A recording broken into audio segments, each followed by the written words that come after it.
The Women of Aerospace Industry Association of Michigan are on a mission to get more kids excited about science technology. They're doing it through something called the Michigan Youth Future Flight Challenge. It is a 4-week competition where students in grades 4 through 8 create sustainable flight solutions to real-world problems. This is a hands-on, creative, collaborative opportunity, building confidence and probably interest in some STEM opportunities. Joining us this morning is Lissa Barron to talk about why the program is such a cool opportunity for young kids. First of all, it used to be a program that was geared towards girls because you were trying to get girls interested. Now you said, all the kids. Oh yeah, we need all the kids, as many as we can, involved in the aerospace industry. You know, it's just exploding right now. Right. Airbus and Boeing has a 20 to 30-year backlog alone for commercial aircraft. So, and in Michigan, it's a growing industry because, you know, Michigan's aerospace industry saved the world in World War II, right? And it's been growing ever since. Right. And our company, Barron Industries, is an example of that. It was started, a family-run company started 100 years ago in Detroit, serving mostly the automotive industry. But, and it was part of building the bombers in World War II and then continued to grow in aerospace. And now we're heavily, 100 years later, heavily involved in the aerospace industry, making parts for everything from satellites to rockets to drones and, you know, what a cool field to be in right now. It must be so incredibly fun. Okay, so let's talk about the challenge here. This is going to sound crass, but I don't understand it. So what are you asking the kids to do? Very good. Yeah, it's, well, and these are elementary school students in grades 4 through 8. And what they're going to do is work in teams of 2 to 6, and they're going to design an aerospace solution. So a solution that flies. Okay. And so do you give them a problem and they have to come up with a solution? We give them 3 challenge statements, 3 that they can choose from. They're not specific, but they involve, you know, various problems that we're going to have either on Earth or in space, and they have to come up with a solution. And we want to engage students not only interested in STEM, but also interested in other things like art.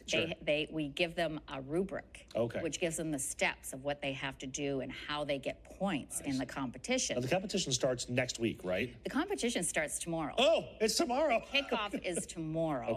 But it's virtual, still, like it's all over the states. So they can still sign up, and they should, because there's great prizes, up to $1,000. They can use that either in Barnes & Noble certificates or even to attend STEM camps. Oh, how fun would that be? Of their choice. Okay, so give me some examples of solutions that students in the past have come up with. Oh, okay. Last year, the winner, the Flying 5, designed an echo drone. And what it did was it scanned forests for fires and then alerted the fire stations if there was any kind of problem. Do these actually work?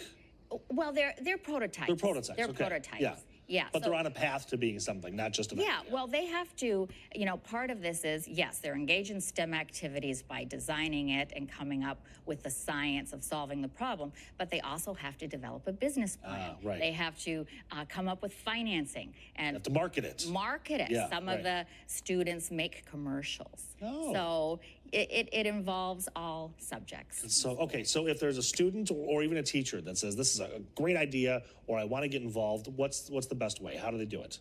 So I see you have our flyer up. We sure do. And there is a code there that they can scan and you can sign up. You can also go to aiamnow.com. So this, like you said, Nick, this is sponsored by the Women of the Aerospace Industry Association of Michigan, or WHAM. And that is, and our mission is to obviously advocate for aerospace education and career pathways.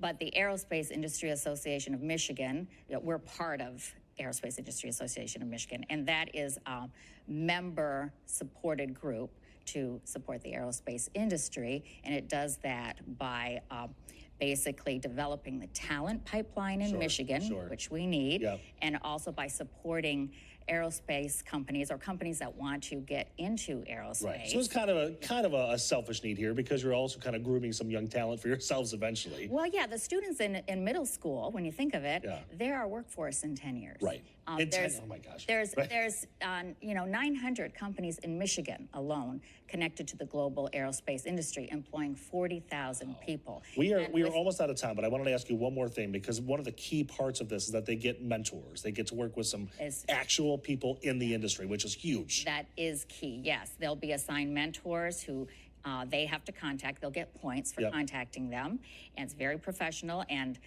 the mentors can even bring them into their workplace, into manufacturing facilities, and let them see firsthand how the stuff is made that go into aircraft or other aerospace. What a great opportunity, and a great challenge. And you can win $1,000 at Barnes & Noble. So it's awesome. Lisa, thank you so much for your time today. Thank you for coming in. Have a great weekend, all right?